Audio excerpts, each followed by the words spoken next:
O Dia do Cinema Brasileiro é comemorado anualmente em 19 de junho e homenageia a sétima arte produzida no Brasil. Foi nessa data, mas em 1898, que o ítalo-brasileiro Afonso Segreto, o primeiro cinegrafista e diretor do país, teria filmado a Baía de Guanabara, ao chegar da Europa a bordo do navio Brasil.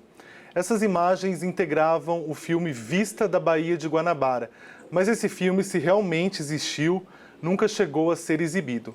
Embora nunca tenha chegado a se estruturar plenamente como indústria, o cinema brasileiro, em seus mais de 120 anos de história, teve momentos de grande repercussão internacional, como na época do cinema novo, entre 1963 e 1970, com filmes mostrando um Brasil de conflitos políticos e sociais, a exemplo de Os Fuzis, de Rui Guerra, Deus e o Diabo na Terra do Sol, de Glauber Rocha, e Vidas Secas, de Nelson Pereira dos Santos. Entre 2001 e 2011, por exemplo, a atividade cinematográfica no Brasil envolveu pouco mais de 2.000 salas, que venderam uma média de 100 milhões de ingressos anuais, dos quais entre 15% e 20% foram para filmes brasileiros. A produção nacional tem mantido uma média de 90 a 100 filmes de longa-metragem por ano, mas, infelizmente, nem todos conseguem lançamento comercial, daí a importância dos festivais independentes. Nesse cenário, de que forma o Mato Grosso do Sul, ou melhor, de que forma o cinema, que é produzido aqui em Mato Grosso do Sul, colabora para o engrandecimento do cinema nacional? Para conversar comigo sobre cinema e literatura, nesta edição do Ler é Viver, conto com a participação da jornalista, escritora e cineasta Marinete Pinheiro. Tudo bem, Marinete? Tudo bem, obrigado pelo convite. Quando você se graduou em jornalismo na Uniderp, aqui em Campo Grande, você escreveu o livro Salas de Sonhos, Histórias dos Cinemas de Campo Grande, em parceria com a jornalista Neide Fischer, apresentado como trabalho de conclusão de curso. Com quais histórias e realidades você se deparou? Quando a gente começou a pesquisa sobre o cinema, a gente não tinha a dimensão das histórias que a gente ia encontrar, porque a gente estava numa época que a gente tinha funcionando ainda o Cine Campo Grande, os cines da rodoviárias ainda funcionava como cinema pornô, e a gente tinha um cinema no shopping que era o Havaí, que ele foi antes do Cinemark. E eu falei com o professor orientador, falei assim, mas que história de cinema a gente vai contar? E ele falou assim, não, vai atrás que vocês vão encontrar histórias aí. E a gente se depara com a chegada do cinema em Campo Grande em 1910, né, no Hotel Democrata, que hoje é a Igreja de Santo Antônio, e em Mato Grosso do Sul em 1903. Né? Então, assim, a gente acabou abrindo essas caixinhas de recordações das pessoas, que foi encontrar essas histórias do cinema como um espaço de convivência social muito importante para períodos que a gente não tinha, por exemplo, a televisão. Porque por mais que a televisão chega nos anos 50, ela começa a se popularizar nos anos 70. Então, a gente pode pensar que Mato Grosso do Sul, os cinemas começam, os cinemas de rua, começam a fechar as portas a partir dos anos 70. Então, até os anos 70, a gente tem as salas de cinema como o principal espaço de convivência social. E aí a gente começa... O primeiro livro eu fiz com a Neide, e aí foi essa descoberta por Campo Grande, por várias salas que a gente teve de cinema de rua aqui, cinemas super significativos, e esses cinemas estão na história e na memória de muitas pessoas aqui, sabe? Pessoas que se conheceram na porta do cinema, depois se casaram, porque você imagina, não tinha bar, não tinha outro lugar para as pessoas irem, era o cinema, né? Então, a gente tinha aqui espaços super significativos, o Ailambra, que foi demolido nos anos 80, o Rialto, e que hoje a Igreja Seixonoye, a estrutura continua lá na Antônio Maria Coelho, e o Santa Helena, que ficava na Dom Aquino. Eram os principais. Só que a gente tinha um autocine funcionando, né, que ele retorna na pandemia, depois de 40 anos quase fechado, e anterior a isso, a gente teve várias outras salas, o Acapulco também, que está em ruínas da 26 de agosto, mas também está ali, e a gente tem os dois cinemas da antiga rodoviária, que era o shopping da cidade, né? Eu, por exemplo, me lembro de criança indo ver Xuxa no Center e sair do cinema e ver aquelas lojas de brinquedo que tinha ali e me encantar com aquele espaço que era, né? E esse fenômeno do fechamento das salas de cinema, ele acontece aqui no Mato Grosso do Sul, acontece em cidades como Aral Moreira, Angélica, qualquer cidadezinha pequena no Mato Grosso do Sul que foi criada anterior aos anos 80, é um fenômeno que acontece no mundo inteiro. Né? A gente vê no filme Cinema Paradiso, por exemplo, isso acontecendo na Itália, né? Uma história real do fechamento dessa sala de cinema com a chegada da televisão. E aí a gente vai atrás dessa história e assim, a gente pode dizer, né, trazendo aqui para esse programa sobre leitura, que a publicação desses livros foi possível porque eles são livros inéditos. A gente ainda não tinha publicação sobre cinema no Mato Grosso do Sul. Eu chegava nas cidades e procurava um órgão público, a prefeitura, uma secretaria de cultura, alguma organização assim. E perguntava das salas de cinema, e era sempre uma surpresa muito grande, assim, né? Porque nas cidades antigas tinham uma sala de cinema. E aí eu ia atrás das pessoas que talvez fossem proprietárias ou que trabalhassem nesses cinemas, e realmente elas me abriam umas caixinhas de recordações dela, apesar de não ter muito material, como foto ou ingressos antigos do cinema, apesar de não ter muito esse material, mas eu falo assim, a título de memória, né? Elas abriam essas caixinhas e era sempre muito prazeroso, porque falar de cinema, viver o cinema, para elas foi uma época linda. Então, assim, eu sempre fui muito bem recebida, né? Sempre essa dificuldade do acesso aos personagens, ou as pessoas que me contassem essas histórias que eu não vivi, sou muito nostálgica por alguma coisa que eu não vivi, mas que foi muito lindo, foi uma experiência assim, maravilhosa. Né? Descobri que, por exemplo, em Angélica, eu converso com a pessoa que anunciava os filmes no alto-falante que tinha, né? Porque era o único meio de comunicação, e todo mundo ficava atento à hora do anúncio de que filme ia passar. Né, dos depoimentos por exemplo, na Sexta-feira Santa, né, o filme A Paixão de Cristo era exibido em sessões intermináveis, assim, uma sessão atrás da outra, e as pessoas iam no cinema pagar promessa, né? Então ia vestido de anjo, de noiva, enfim, né? O cinema era tudo isso. E a gente só descobre a partir dessa pesquisa, a partir do contato com essas pessoas que viveram esse momento do cinema no Mato Grosso do Sul. E daí, esse livro que você fez sobre o cinema aqui de Campo Grande foi o primeiro, né? Depois que você percorreu o estado para estar escrevendo, então, o segundo livro, né? Que no caso é só de autoria sua, que é o Salas de Sonhos 2, Memórias dos Cinemas de Mato Grosso do Sul, né?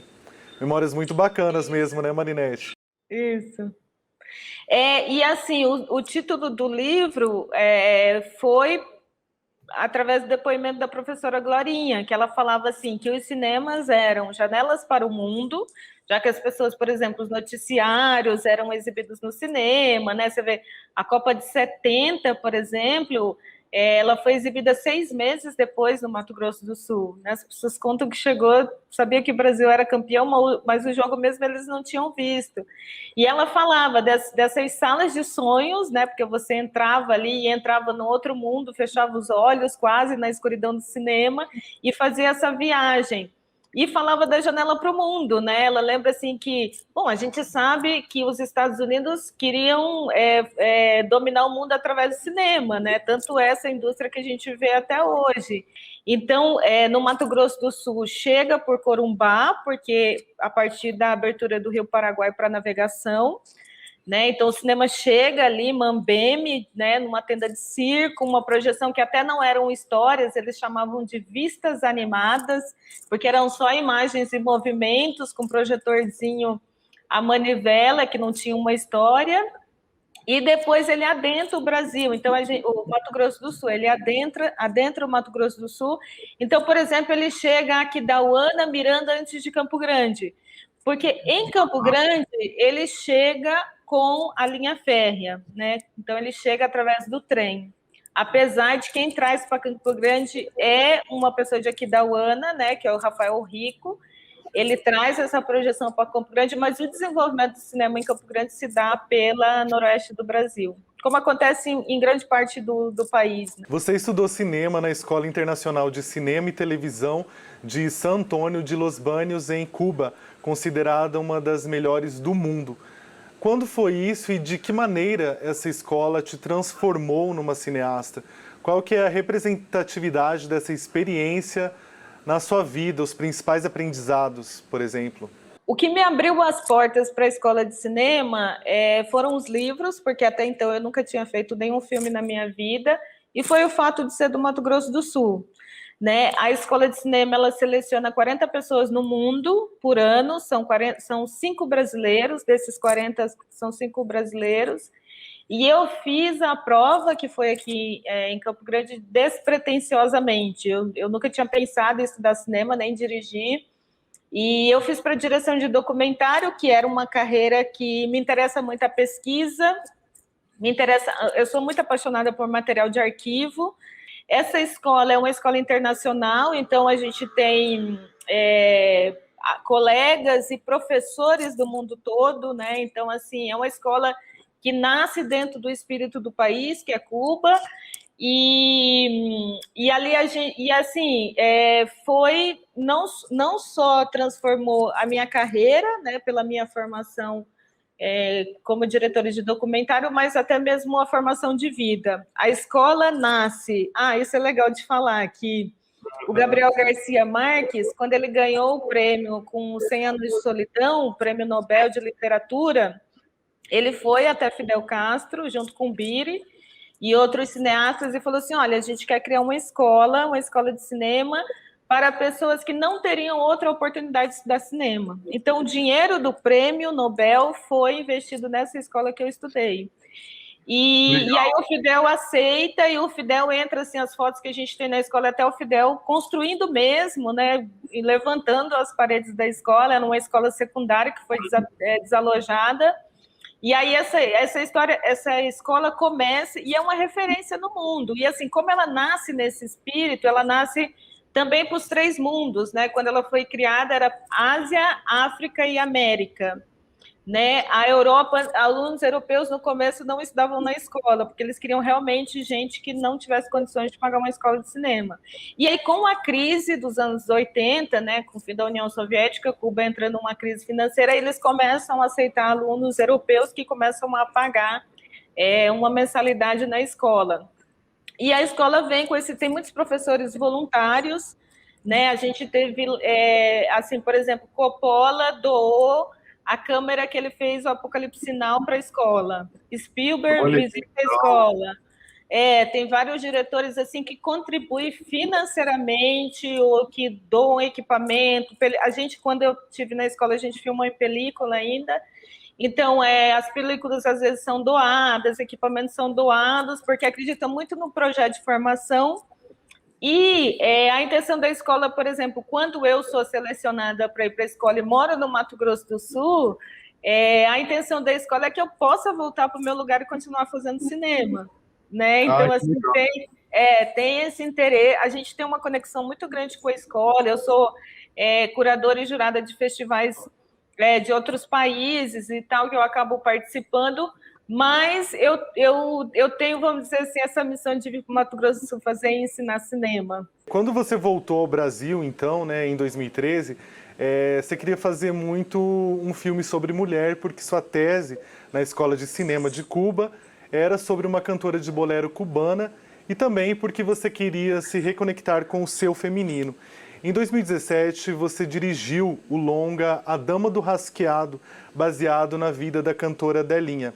Ele foi premiado na Mostra Nacional Sesc Cinema daquele ano. E como que foi filmar, né, a trajetória daquela que por mais de 50 anos foi a metade feminina da dupla Délio e Delinha?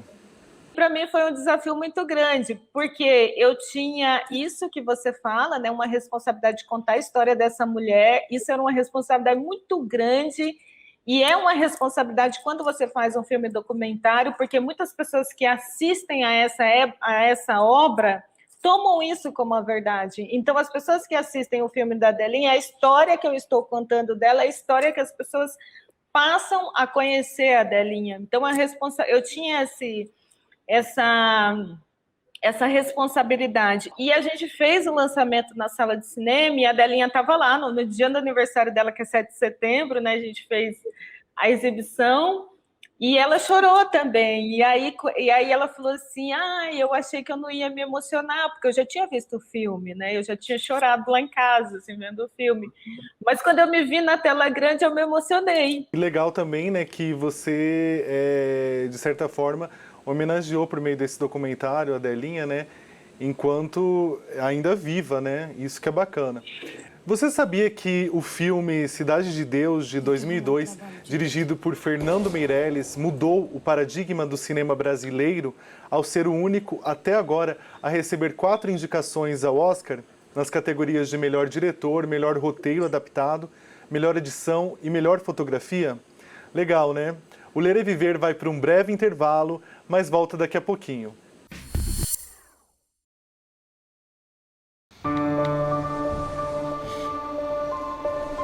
O novo coronavírus requer novos hábitos, urgentes. Lavar sempre as mãos, fazer uso do álcool em gel, proteger-se com a máscara. Hábitos simples que demonstram nosso respeito aos idosos e aos mais vulneráveis. Respeito ao próximo, seja quem for. Respeito àqueles que estão sob nossa responsabilidade e a nós mesmos. É verdade que novos hábitos exigem atenção e disciplina da nossa parte. Mas é possível. Lavar sempre as mãos, fazer uso do álcool em gel, proteger-se com a máscara. Que o respeito à vida seja nosso novo hábito. Assembleia Legislativa de Mato Grosso do Sul. Contra o coronavírus, a favor da vida.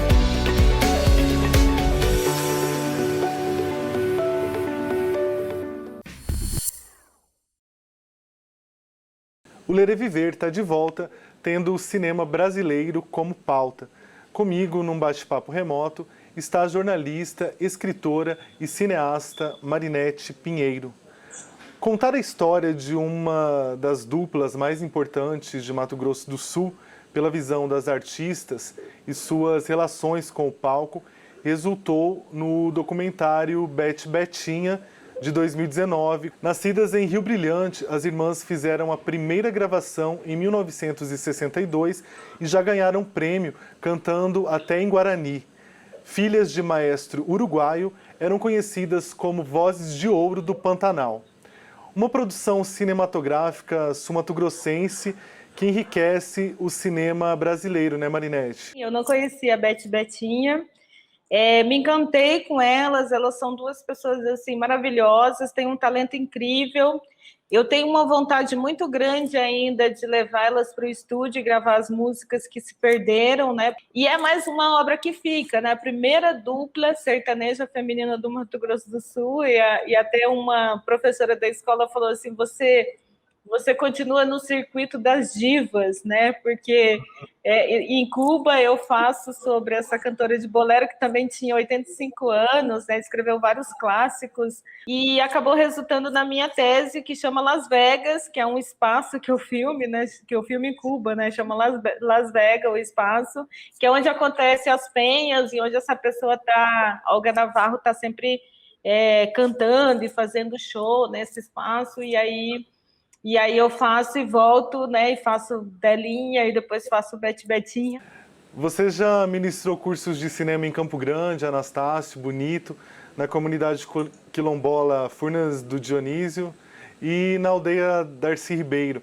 Desde 2015 coordeno o MIS, que é o Museu da Imagem e Som de Mato Grosso do Sul, que em 2019 foi uma das instituições premiadas nacionalmente pelo IBRAM, Instituto Brasileiro de Museus, com o prêmio Darcy Ribeiro pela ação educativa MS 40 anos em histórias cinematográficas.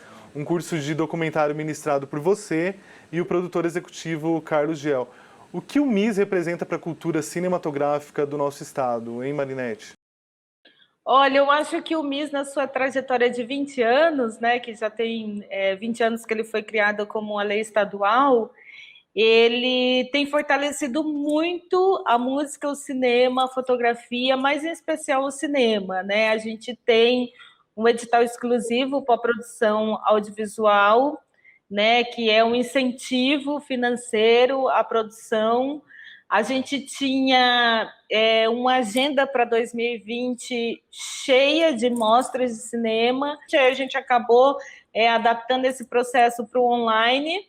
E outra coisa que a gente fez foi muito trazer a sociedade para o espaço do cinema, porque é um espaço público, né? Então, fazendo parcerias com outras instituições, a gente sabe que a gente consome muito audiovisual, né? E assim, a gente precisa muito fortalecer esse aspecto da produção e também da formação audiovisual. Então, o curso que a gente ganha um prêmio, Darcy Ribeiro, também super significativo, até mesmo pelo nome, a gente teve uma premiação financeira também.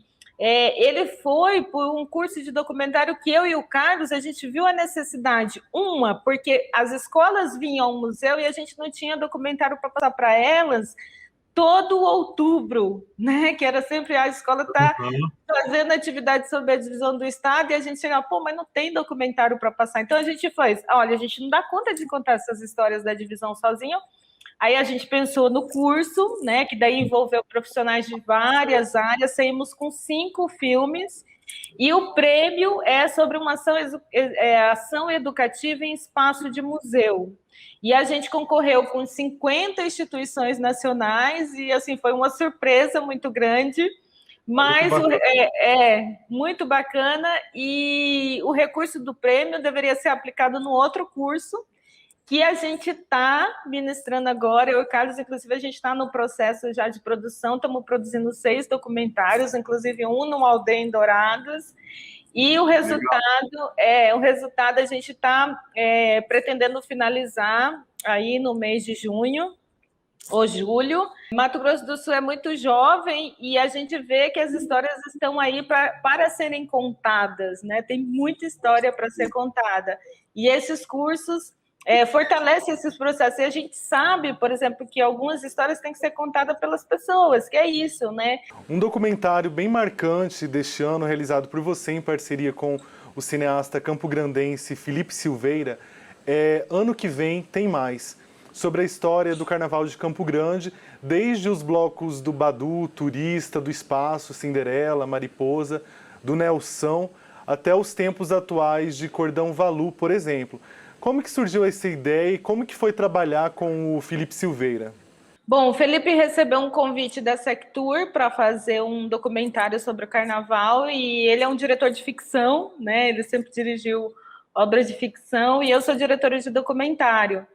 E ele me convidou para trabalhar com ele nessa obra e foi uma troca muito interessante, né? Porque a gente tem leituras e processos diferentes de realizar.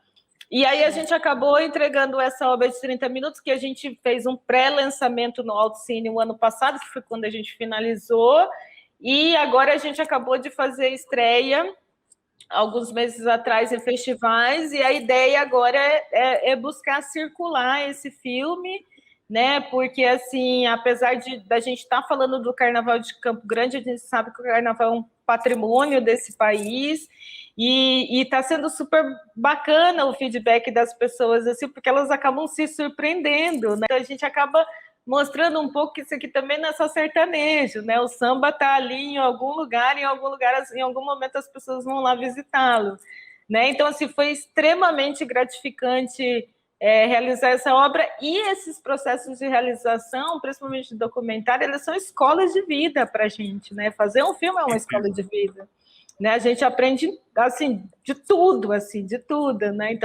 Então são processos muito interessantes, ao mesmo tempo são processos difíceis. E para a gente é muito gratificante essa obra para Campo Grande, né? Contar um pouco dessa história desse carnaval, porque a gente sabe que atrás, por exemplo, das escolas de samba tem família, tem um monte de gente ali ralando por uma paixão que as pessoas às vezes não têm ideia, né? Do sacrifício. Tem uma engrenagem imensa rodando, né? Do sacrifício que fazem para botar o bloco na rua, assim, para fazer o carnaval acontecer. Eu agradeço imensamente o Felipe pelo convite, a gente se deu super bem, né? A gente sempre, assim, em equipe, a gente sempre tem uma discussão, principalmente com o editor, né? A gente sempre tem uma briga com o editor, assim, mas E eu achei que em algum momento a gente ia se estranhar, mas não, foi tudo muito harmonioso, assim, né? Acho que um respeito muito grande aonde que está o olhar do outro, aquilo que eu falava, né? O Felipe vem de uma formação da ficção e eu venho de uma formação do documentário. E aí houve uma combinação bacana. Marinete, muito obrigado pela participação no programa e boa sorte nas suas produções. Eu que agradeço, é isso, né? Seguimos produzindo, seguimos fazendo cinema. Eu acredito muito nessa arte como uma ferramenta transformadora. Obrigada. Felipe Silveira, o cineasta que dirigiu junto com a Marinete o documentário Ano que Vem Tem Mais, nasceu em Campo Grande, se formou em Direito, mudou para São Paulo para se profissionalizar em interpretação, onde teve a oportunidade de trabalhar com teatro, TV e sua principal paixão, o cinema. Em 2012, retornou para Campo Grande e criou a produtora Cerrados Filmes. Dirigiu 5 curtas em que também atua como ator. Seu amor pelo cinema vem desde pequeno e o que ele faz é transformar esse amor em trabalho, sempre levando o nome de Mato Grosso do Sul por onde passa. Tudo bem, Felipe? Seja bem-vindo ao Ler é Viver. Obrigado pela participação. Obrigado, eu que agradeço a oportunidade agora moderna, né, da gente poder estar respondendo e conversando com as pessoas, né? Com certeza. Felipe, você tem produções que já foram exibidas em festivais na Argentina, Austrália, Cuba, Estados Unidos, França, Índia, México, Nicarágua, Kosovo, Polônia e Uruguai. Você também já foi indicado 2 vezes ao Grande Prêmio do Cinema Brasileiro, organizado pela Academia Brasileira de Cinema. O que você busca abordar nos seus curtas e como que você projeta o Mato Grosso do Sul neles, né, para que o cinema brasileiro conheça a nossa produção cinematográfica regional? O meu objetivo, meu cara, é sempre contar uma boa história. A única coisa que eu busco nos meus filmes é produzir um conflito do qual a gente possa produzir uma reflexão posteriormente.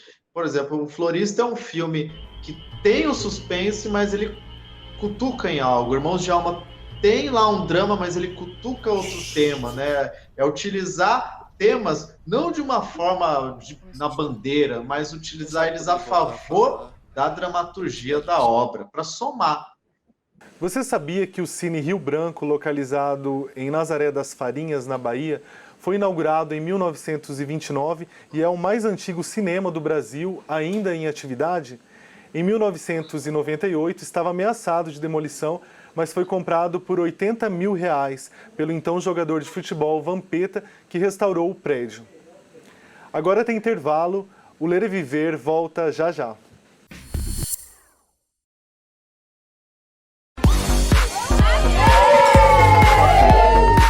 Hoje Letícia vai ser contaminada pelo coronavírus.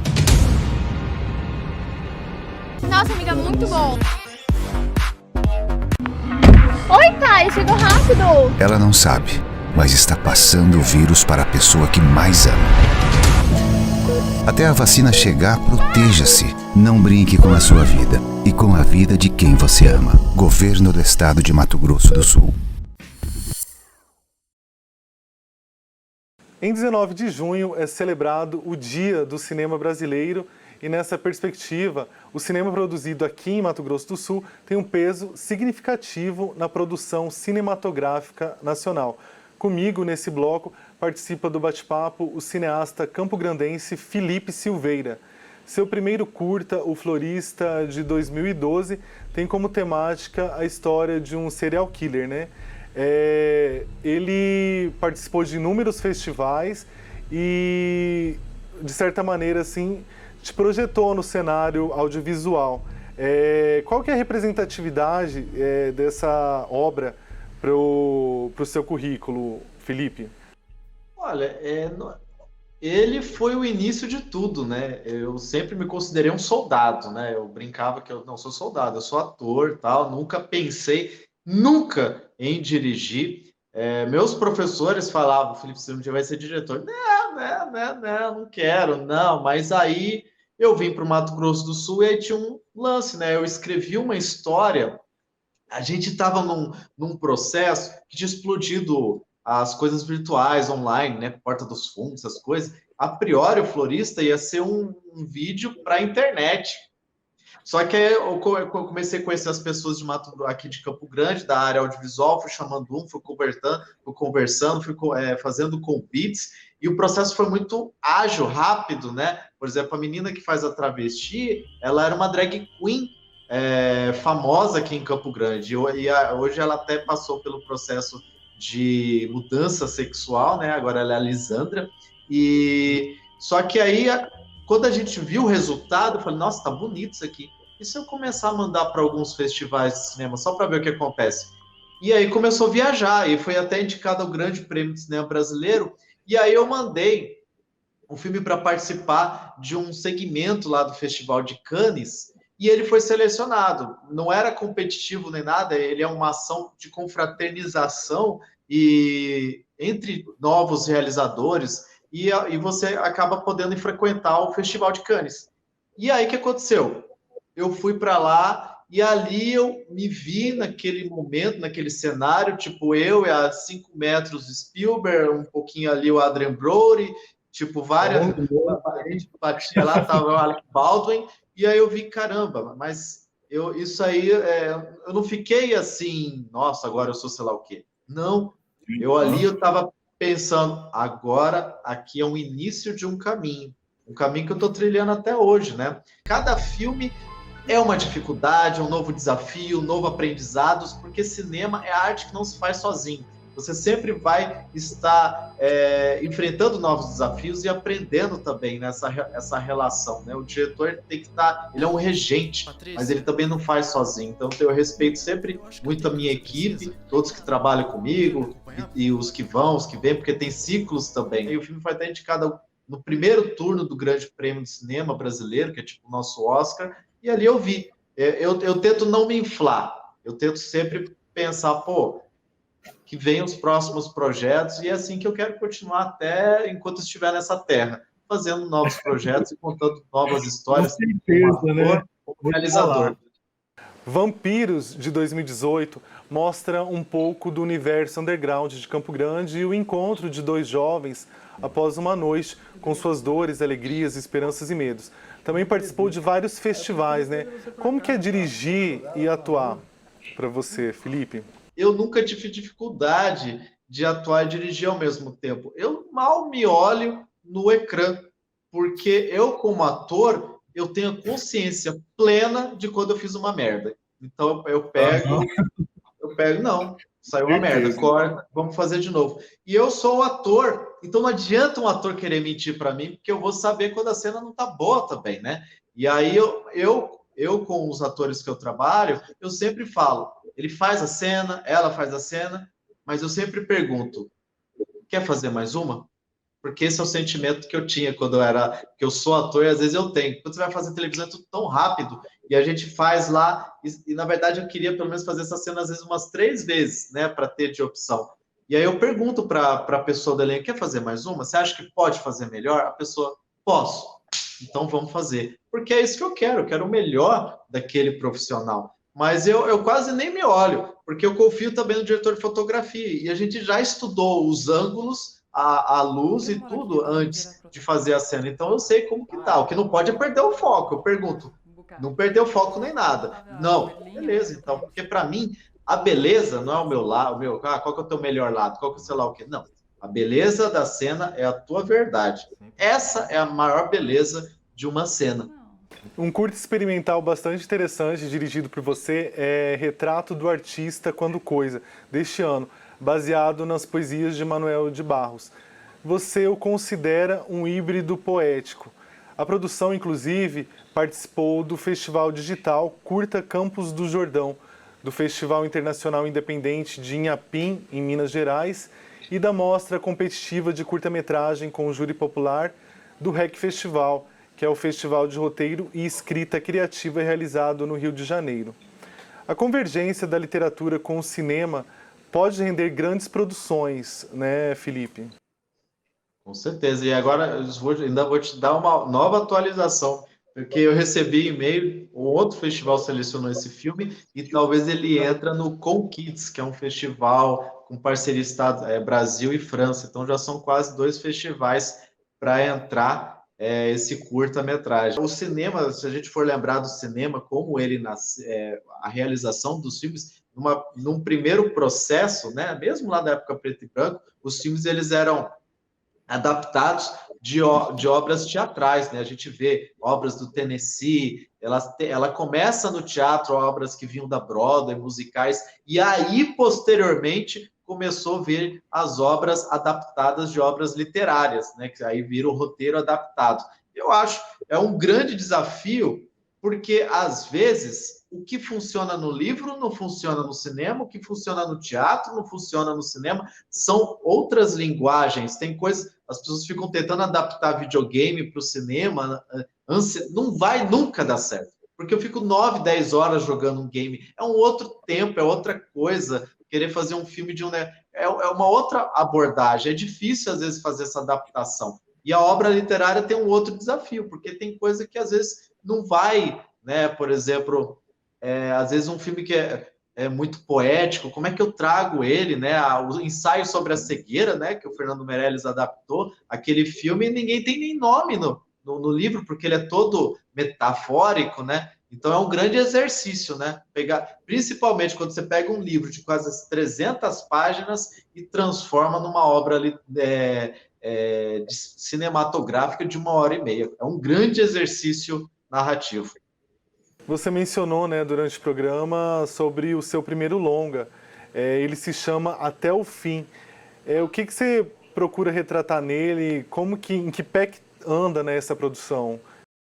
Bom, primeiro que ele já era para ter sido filmado. Por conta da pandemia, a gente está num momento que a gente não pode realizar esse tipo de produção, porque, tem gente da minha equipe que tem asma, tem um idoso no elenco, né? Então a gente tem que tomar alguns certos cuidados, né? Todo filme meu tem uma coisinha, né? Tem uma centelha para produzir uma reflexão, crítica social, e aqui a gente vai para a busca da individualidade da mulher.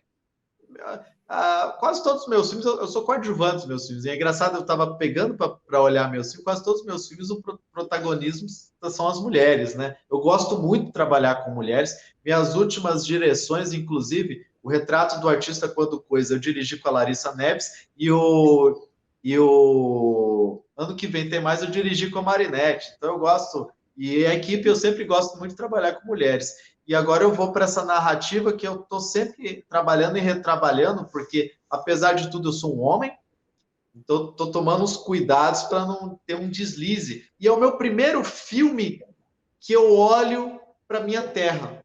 É um filme que vai beber do máximo possível da identidade cultural sul-mato-grossense. Então a gente vai para uma fazenda, a gente vai ter muita referência estética, cultural, sabe? Porque eu quero fazer um filme para o campo-grandense, sul-mato-grossense, mais no caso sul-mato-grossense, sem enxergar naquela película, né? Como posso dizer. Um filme feito no Mato Grosso do Sul por sul-mato-grossenses. O papo tá bom, né, gente? Mas infelizmente agora eu me despeço do Felipe. Obrigado por ter aceitado, né, o convite para debater cinema e literatura comigo nesse programa. E boa sorte aí na produção do seu longa, né, e nas futuras produções que vierem.